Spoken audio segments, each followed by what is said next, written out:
Well, welcome to our new YouTube Thank channel. you. I'll be launching a rebranding of my channel, and I'll be focusing now on, of course, the ABCom subjects, and also I'll be focusing more of the brand development and management, crisis communication, community affairs, and media related topics. So today we're going to discuss crisis management. I'll be having three key messages, specifically with the preparation, the pre-crisis, the during the crisis, and of course, the post-crisis. So number one, we'll be discussing first what is crisis management. So crisis management, as defined by Tucker Hall, is planning, the implementation, and monitoring of strategies that are put in place to help an organization deal with a significant negative effect. So usually, Tucker Hall says that it includes identifying potential threats, risk aversion strategies, and pre-assigned tasks and communication blueprints. So, in other words, once you are having a crisis management plan, you have to have first the pre-crisis. You have to have the preparations. So, what are those preparations? Of course, okay, you have to prepare for the potential threats. Write those potential threats in your company. They can be financial, personal threat, like some of your personal might be doing illegal misdemeanors, among other things. You can also have the quality threats wherein you have problems with your compliance or there's some problem with the quality.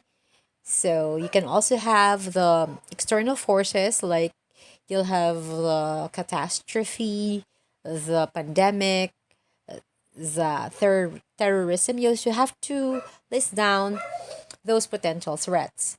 Okay, those are some of the you have to prepare. You have to know the source of the threat, of course. Letter B, you have to assign roles. Of course, you have to make it sure that you have a team that is in charge of the crisis communication.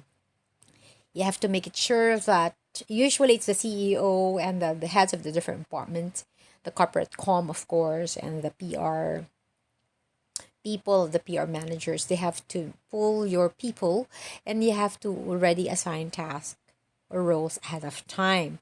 It's very hard not to have roles and tasks if you already have the crisis because you have a very limited time. Letter C, you have to identify the channels. Okay, once you identify the channels, you have to make sure that you already have identified ahead of time the necessary platforms that you're going to use during the crisis. And in relation to letter B, assigning roles and identifying the channels, you have, of course, to assign two spokesperson. You have to have someone who will be speaking with the media, of course, who will be issuing press release. If there are queries among the media personnel, you have to have one assigned person so that you have a coherent and consistent message, as well as the channels or the platform that should be used should always be identified already by the management. Will you be using what platforms once you're communicating with the people that are at risk? You have to identify channels in communicating with your people inside the organization. You have right to identify channel in communicating with your clients, and you'll have to identify platform that you'll be using to communicate with your customers. So all these people have different channels depending on the platform or the channel that they are using. It's very irrelevant to have channels or assign channels that are being used by your stakeholders. And of course, in assigning roles and identifying channels, it's very important that, of course, your spokesperson is very much trained in using the language in your in the language that he or she be using in communicating with the media. So again, words are power. They have to be used to pacify also and to show that your company is in control. Of course, you have to create the ready-made templates, what you're gonna say to the people, with the media, with the public.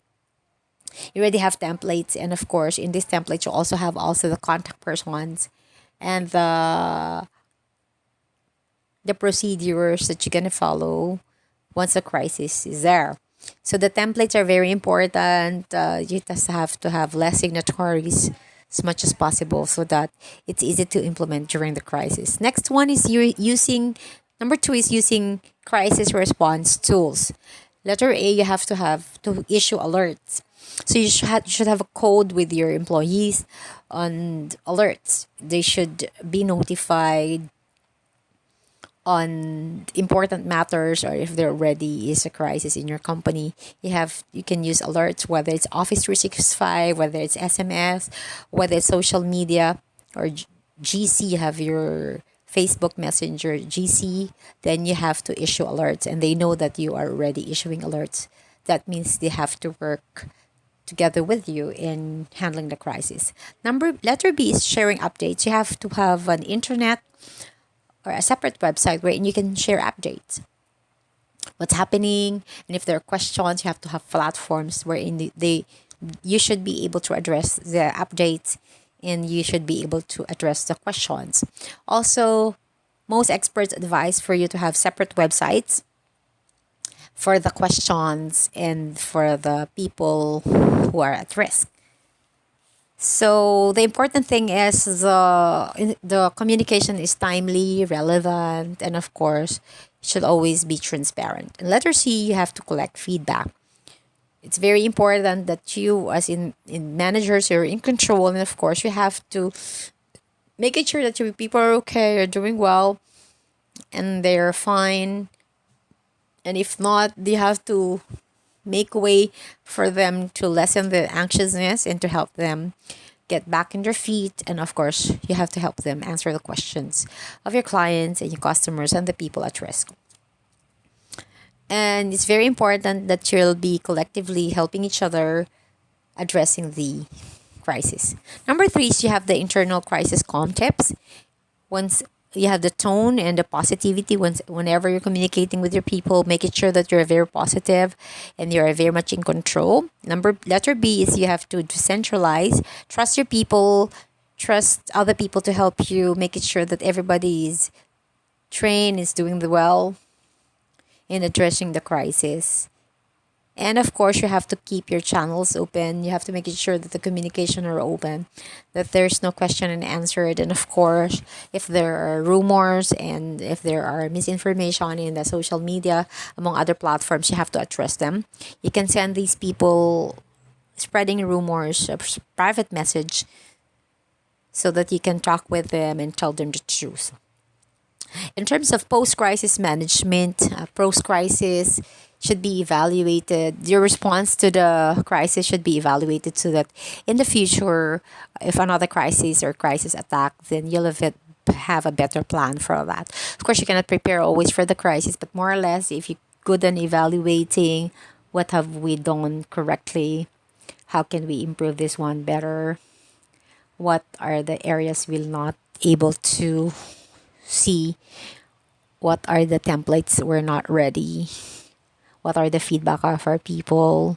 You can do quality survey in your company, and of course also quality and quantitative survey to your clients, among others, if the situation already subside. Okay, thank you so much for this information. I hope I have helped you a lot, and if you have questions, you can always send me this YouTube channel in the comments. And of course, you can always, for more information, you can log on to my new website, which is calebjoshuadidal.wixsite.com/website. Thank you so much. I'll see you more. Thank you so much. Kindly subscribe, like, and share this channel so that I'll be encouraged to produce more.